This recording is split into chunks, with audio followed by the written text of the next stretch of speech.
Okay, this is the audio recording for the World War II in the Pacific, U.S. versus Japan. We've done plenty of these by now, so you guys know the deal. As we get to a new slide, I'll say next.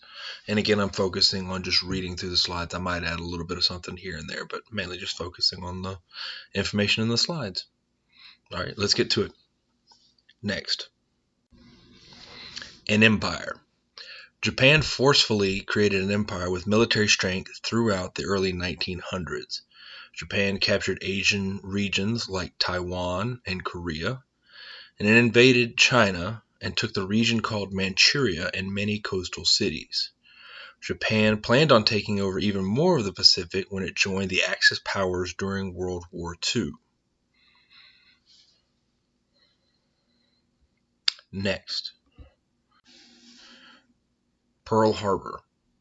On December 7, 1941, Japanese airplanes made a surprise attack on the U.S. naval base at Pearl Harbor in Hawaii. More than 2,400 people were killed, and many U.S. battleships and airplanes were destroyed. Next. This is a picture of one of the battleships. This is the USS Arizona, which was by far the most recognizably destroyed or kind of an iconic image, where it had gotten hit by a high-altitude bomb that blew up the weapons storage in the front and basically sank the battleship very quickly. It's one of the few of the battleships that was not able to be restored, and it's still there as a tomb today. There are sailors that are still buried with the ship. Next. This has the quote of President Roosevelt. It's a very famous quote, where he called December 7th, 1941, a day that will live in infamy. And then you can see here another explosion happening on the harbor.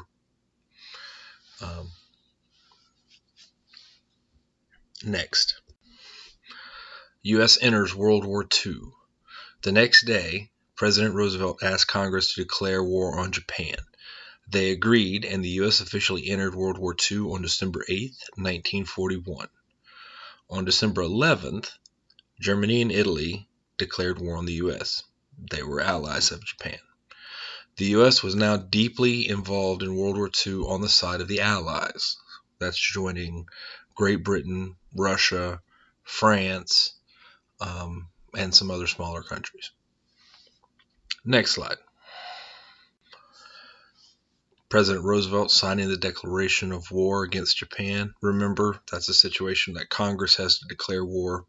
President can ask, but Congress has to make that declaration. Next. Hitler declares war on the U.S., 1941. You can see this is at the German Reichstag, their chancellor, or their parliament hall, for lack of a better term. Next. Island hopping. In 1944, the U.S. followed an island hopping campaign in the Pacific. U.S. forces attacked island after island held by the Japanese, and this campaign brought American troops closer and closer to Japan. Next slide. Kamikazes. Fighting Japan was difficult because the Japanese were fierce warriors. The Japanese soldiers never gave up and were willing to sacrifice themselves for their country. Japanese kamikaze pilots crashed their planes into U.S. ships on purpose, fully expecting to die. In fact, they often loaded those airplanes up with extra explosives to make sure that they caused as much damage as possible. Next slide. This is a picture of a U.S. aircraft carrier who has been hit by kamikaze planes. So you can see the damage and things that have been caused. Next slide. Iwo Jima. In February 1945, American forces invaded the island of Iwo Jima. The island was important because it was close to Japan, and it was a good place for U.S. planes to land. The Japanese protected the island with traps and underground tunnels. It was a fierce battle, but the U.S. Marines eventually took the island.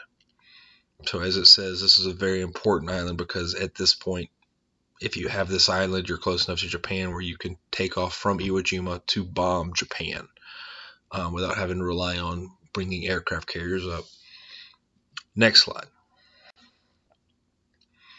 This is a picture of U.S. Marines on the landing craft approaching Iwo Jima. And you can see the map on the left how close Iwo Jima is to Japan, specifically in the capital city of Tokyo. So definitely a very important place to take. This is a picture of U.S. Marines firing at Japanese cave positions on Iwo Jima. That was very, very rough because of the fact it's basically like a natural bunker where would keep the people inside of it safe, and it was very hard to get them out of there. Next slide. U.S. Marines finally reached the highest point of the island and raised the American flag in victory. This is not the shot that is most famous of that, but there's a very iconic shot, and likely you've already seen it. I show it at the beginning of the class on the presentation. So, next slide. Atomic bombs. The Allies thought about invading Japan, but were worried that too many soldiers would die. President Harry Truman made a difficult decision to use nuclear weapons against Japan. He warned the Japanese government to surrender, but they refused to give up. Next slide. On August 6, 1945, an American bomber plane dropped the first atomic bomb ever used in war on the Japanese city of Hiroshima. A few days later, the U.S. dropped a second bomb on Nagasaki. Both cities were completely devastated, and the Japanese finally agreed to surrender. Japan is still the only country in the world that has been attacked by nuclear weapons. Next slide.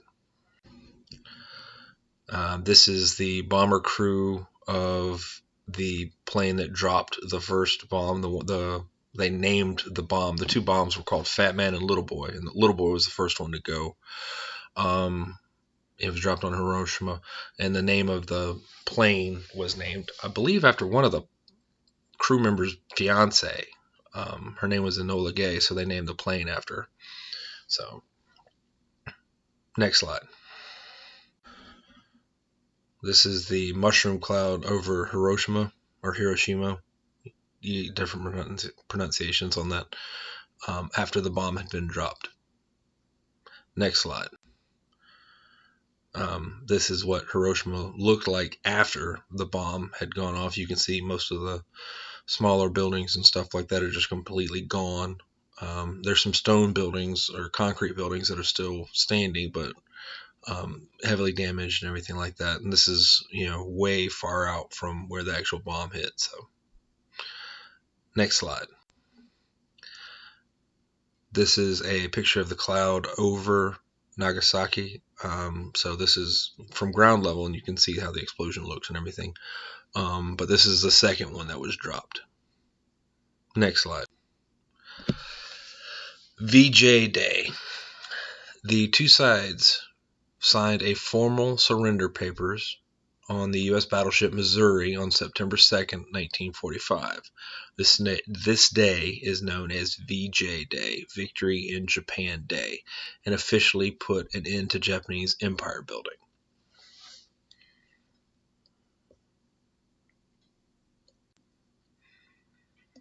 Japan is surrendering. They're having all the different leaders and stuff signing the documents, with their unconditional surrender aboard the USS Missouri, which was anchored at this point in Tokyo Harbor. The American Navy had just basically gone right into Tokyo Harbor at this point. So September 2nd, 1945. Next slide. You can see these are folks that are back home celebrating the victory and celebrating the fact that the war is over. For the Americans, it had been 4 or 5 years being involved in this, and so everybody was very thankful to have it done. And speaking of done, this presentation is done.